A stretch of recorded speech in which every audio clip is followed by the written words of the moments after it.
let's talk about opportunistic personalities or characters. We'll look at the psychological and spiritual revelation, the mechanics of their character, and the grounding truth about their behavior.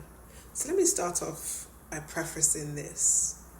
The issue isn't just simply seeing opportunities everywhere or creating opportunities. The truth is, wisdom sees opportunities too. So the difference is what the opportunity is for. Love will ask, well, how can I help you? How can I protect you?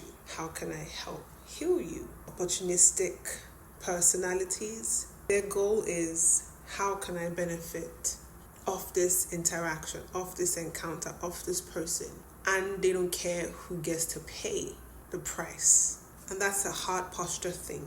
And it's connected to a heart that is ruled by self rather than God. So when people are wounded and they refuse to heal, they adapt by becoming hypervigilant opportunists. So what they perceive as cleverness or survival strategy is actually a very predatory pattern of behavior.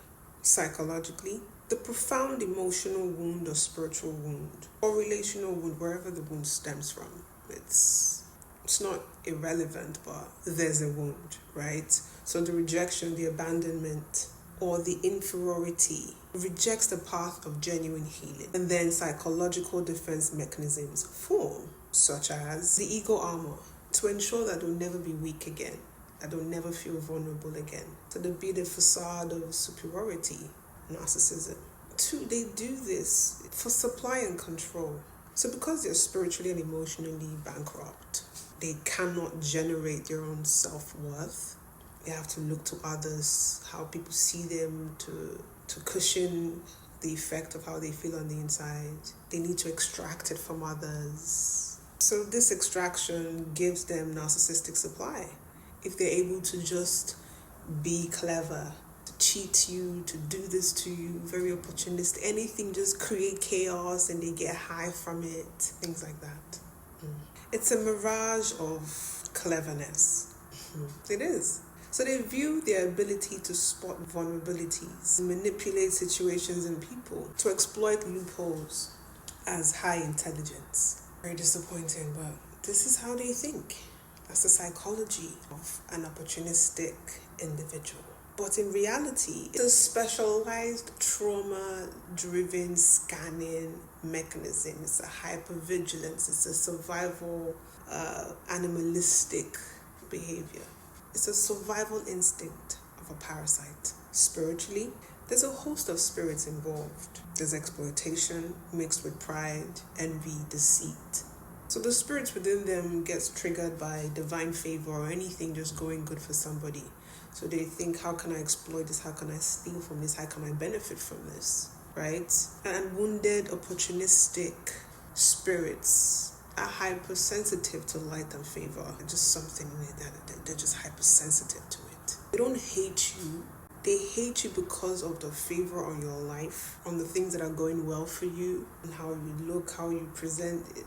They hate your assignment. They hate the favor of God on your life. So think of Joseph and his brothers. The coat of many colors represented the favor, the distinctiveness, the uniqueness, and they created an opportunity to destroy him. What about Cain and Abel? So Cain didn't kill Abel because Abel did anything to him. No, he simply killed Abel because his sacrifice was accepted by God. Do the work. Give another sacrifice. No, you're off them. So that opportunistic spirit within these personalities is driven by the same envy, the same demonic, murderous envy. That's the extreme end, but same thing. So instead of fixing their own relationship with God, they seek to destroy the person who reflects God's light. They target your identity, yes. So if you notice, Joseph's brothers did not just want to kill him. They stripped him off his coat first. So the ultimate goal of the opportunistic, narcissistic spirit is to strip you of your identity, your confidence, your uniqueness, your awareness of who you are, that you are chosen by God. They want to force you into the pit of self-doubt so that your divine purpose is aborted. Remember, John 10:10, The enemy comes to steal, to kill, and to destroy. So what's the mechanics of their character? I hear you ask. So these individuals don't merely take advantage of situations.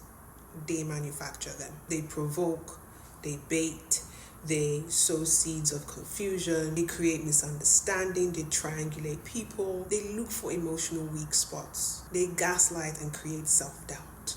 So they create chaotic or confusing scenarios specifically designed to make you question your memory, perception, or sanity. So by destabilizing your reality, they position themselves as the authority.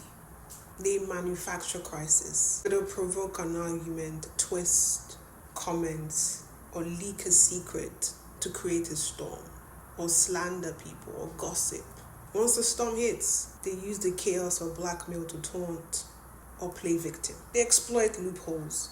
So they study your boundaries, look for legal, emotional, and social gray areas where they can inflict harm while maintaining plausible deniability.